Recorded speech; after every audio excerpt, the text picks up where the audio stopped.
భగవంతుడైన విష్ణు యొక్క చివరి అవతారం కల్కి జననం శంబలలో జరుగుతుంది.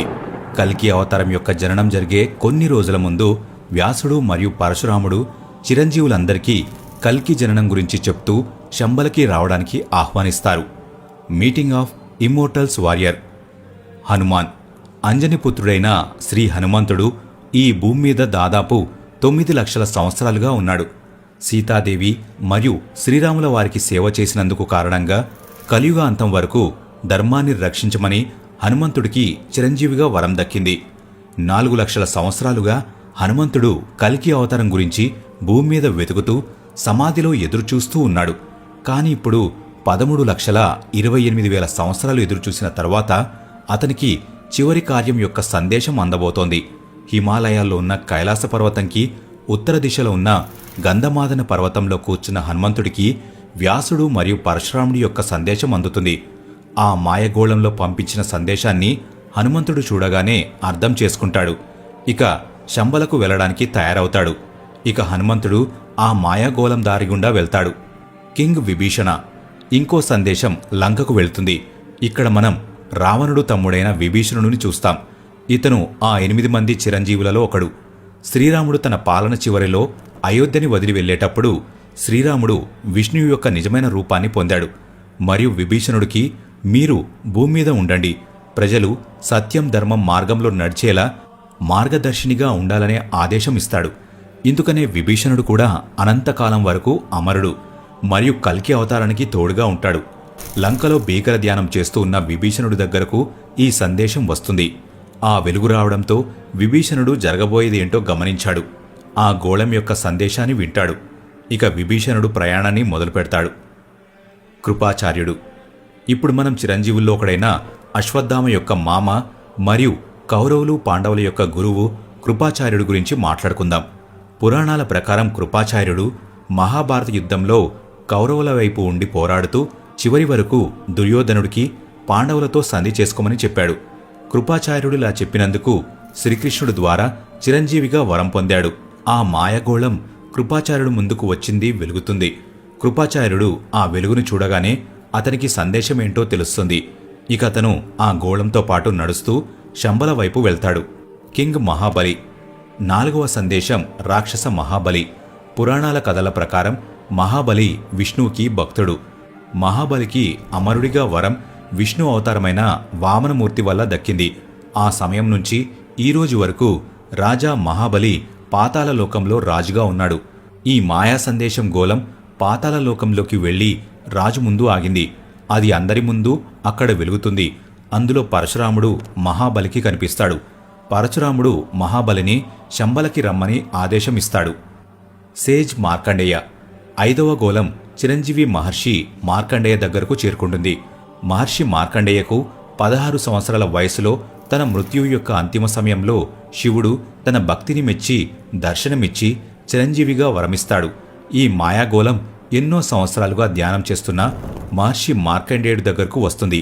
ఆ గోళం ఎంత ప్రకాశవంతంగా మెరుస్తుంది అంటే దాని వెలుగుకి ఋషి ధ్యానం నుంచి లేచి చూస్తాడు. మార్కండేయుడు ఆ సందేశాన్ని విన్న తర్వాత ఆ మాయాగోళంతో బయలుదేరతాడు. అశ్వత్థామ. ఈ సందేశం ఒక చీకటి దట్టమైన అడవిలోకి వెళ్తుంది. ఇక్కడ ఉంటున్నది ఎవరో కాదు, శాపం వల్ల ఉన్న యుద్ధవీరుడు. అవును, ద్రోణాచార్యుడి పుత్రుడు అశ్వత్థామ గురించి మనం మాట్లాడుకుంటున్నాం. మహాభారత యుద్ధంలో ఇతని తండ్రి ద్రోణాచార్యుడు చనిపోయిన తర్వాత అశ్వత్థామ చాలా కోపంతో అభిమన్యుడు పుత్రుడైన పరీక్షితుడిపై బ్రహ్మాస్త్రం ఉపయోగించి పాండవులను అంతం చేయాలనుకున్నాడు. ఇది చూసి భగవంతుడైన శ్రీకృష్ణుడు అశ్వత్థామకి నువ్వు కలియుగం అంతం వరకు ఈ భూమి మీద కుష్ఠిరోగిగా ఉంటావని శపించి అతని తలపైన ఉన్న మణిని లాక్కుంటాడు. అప్పటినుంచి ఇప్పటి వరకు అశ్వత్థామ తన శాపం కారణంగా భూమి మీదే ఉన్నాడు. ఇప్పుడు ఆ మాయాగోళం అశ్వత్థామ దగ్గరకు వెళ్తుంది. ఇక అశ్వత్థామ ఆశ్చర్యపోయి కళ్ళు తెరిచి చూస్తాడు. ఆ గోళం నుంచి వ్యాసుడు గొంతు వినిపిస్తుంది. వ్యాసుడు, శంబాలకు మీ అవసరం వచ్చింది, మీరు ముక్తుడయ్యే సమయం వచ్చింది. మేము పంపించిన ఈ మాయాగోళం మీకు మార్గదర్శిలాగా పనిచేస్తుందని చెప్తాడు. సందేశం వినగానే అశ్వత్థామ లేచి నొప్పితో భారీ గొంతుతో, మీరు నా సహాయం కోరుకుంటున్నారు. నేను ఇన్ని సంవత్సరాలుగా ఇక్కడ నొప్పిని అనుభవిస్తున్నాను. ఒక్కసారి కూడా మీరు నాకు సాయం చేయడానికి రాలేదని అంటాడు. అప్పుడు పరశురాముడు, అశ్వత్థామ, నీ బాధ మాకు తెలుసు, కానీ ఇది బాధలు మాట్లాడుకునే సమయం కాదు. మీ నొప్పికి విముక్తి కలుగుతుంది. రండి, మనందరం కలిసి అధర్మాన్ని అంతం చేద్దాం. ఈ మాట వినగానే అశ్వత్థామ చాలా కోపంతో బాధపడుతూ కన్నీళ్లతో ఆలోచిస్తాడు. నేను శంబాల వెళ్తాను, కానీ క్షమాపణ కోరడానికి కాదు. నా బాధకి ప్రయోజనముందా అని తెలుసుకోవడానికి శంబాల వెళ్తాను, కాని నేను ఈ శాపాన్ని అంత సులభంగా మర్చిపోను. Union of immortals. అందర్నీ చూసిన తర్వాత పరశురాముడు అశ్వత్థామ ఎక్కడా అని అడుగుతాడు. అవతార్ కల్కి. ఇక్కడ శంబలలో కల్కి అచ్చం కృష్ణుడిలాగా చిన్న వయసులోనే ఎన్నో అద్భుతాలు చేస్తూ అక్కడి ప్రజలను ఆశ్చర్యపరుస్తాడు. కల్కిని అక్కడ ఉన్న ప్రజలందరూ ఇష్టపడతారు. చివరికి జంతువులు, పక్షులు కూడా అతన్ని ప్రేమిస్తాయి. కల్కి పెరుగుతున్న కొద్దీ తల్లిదండ్రులు కల్కి చేస్తున్న పనులను చూసి ఆశ్చర్యపోతూ ఉంటారు. కల్కి పెద్దవాడవుతున్నాడు.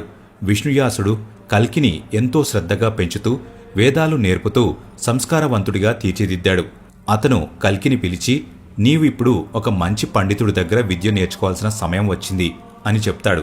అయితే ఆ గురువుని నీవే వెతుక్కోవాలని చెప్పాడు. నీవు హిమాలయాల్లో ప్రయాణం చేయి, అక్కడ నీకు నీ గురువు దొరుకుతాడని చెప్పాడు. హిమాలయాల్లో కల్కికి ఒక గొడ్డలి చేతిలో పట్టుకున్న వ్యక్తి కనిపిస్తాడు. అతను ఎవరో కాదు, విష్ణు అవతారమైన పరశురాముడు. కల్కి నాకు విద్యను నేర్పించండని పరశురాముడిని అడుగుతాడు. పరశురాముడు ఒప్పుకొని తన ఆశ్రమానికి తీసుకువెళ్తాడు. మహేంద్రగిరి పర్వతం పైన కల్కికి పరశురాముడు శిక్షణ ఇస్తాడు. కల్కి పరశురాముడు ఆశ్రమంలో ఎన్నో విద్యలు నేర్చుకుంటాడు. ధనుర్విద్య నేర్చుకుంటాడు, ఖడ్గ విద్య నేర్చుకుంటాడు, యుద్ధ విద్యల్లో ఎన్నో అద్భుతమైన విద్యలు నేర్చుకుంటాడు. చివరిగా కల్కిని పరశురాముడు హిమాలయాల్లో ఒక పవిత్రమైన ప్రదేశంలో పరమశివుడి కోసం తపస్సు చేయమని చెప్తాడు. కల్కి ఘోర తపస్సు చేసిన తర్వాత శివుడు ప్రత్యక్షమవుతాడు. అప్పుడు శివుడు కల్కి కోసం శక్తివంతమైన గుర్రాన్ని ఇస్తాడు, ఇంకా ఒక తెలివైన చిలుకను ఇస్తాడు, ఇంకా ఎంతో శక్తివంతమైన కత్తిని ఇస్తాడు. ఇది చాలా శక్తివంతమైనది, దీన్ని ఎవరూ విరగ్గొట్టలేరు. అంతేకాదు, కల్కి కాకుండా ఇంకెవరూ ఈ ఖడ్గం లేపలేరు.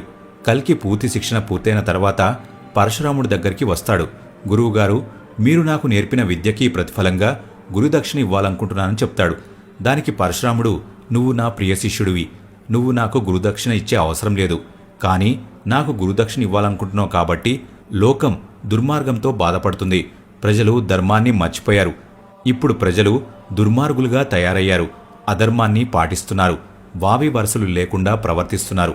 వీళ్లంతా కలిసంతానమే కాబట్టి నువ్వు ఈ లోకాన్ని కలిపురుషుని బారి నుండి తప్పించు.